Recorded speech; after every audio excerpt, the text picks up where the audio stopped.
लिए आपकी tax liability शून्य हो। और देखिए, नए सरकारी नियमों की वजह से अब ये प्रोसेस पहले से कहीं ज़्यादा आसान है। पर सबसे बड़ा सवाल तो ये है कि इसे भरने के फायदे क्या हैं। चलिए जानते हैं। ये आपकी इनकम का एक पक्का सरकारी प्रूफ है, जो लोन और वीज़ा के लिए बहुत ज़रूरी होता है। चलिए अब जल्दी से समझते हैं कि आखिर ये टैक्स ज़ीरो होता कैसे है।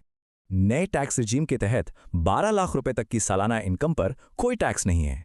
और बिहार के ज़्यादातर शिक्षकों की सालाना आय इस लिमिट के अंदर ही आती है। इसके साथ ही सैलरी पाने वालों को 75,000 रुपए का स्टैंडर्ड डिडक्शन भी मिलता है। ये डिडक्शन आपकी टैक्सेबल इनकम को ऑटोमेटिकली और भी कम कर देता है। और फिर आता है सेक्शन 87A का रिबेट, जो आखिर में टैक्स को ज़ीरो कर देता है। और बस इन्हीं सब वजहों से फाइनल टैक्स अमाउंट हो जाता है ज़ीरो।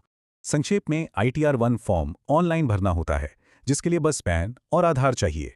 तो ये तो हुई बात कि ज़ीरो ITR क्या है और क्यों ज़रूरी है, पर अब सवाल है कि इसे भरें कैसे।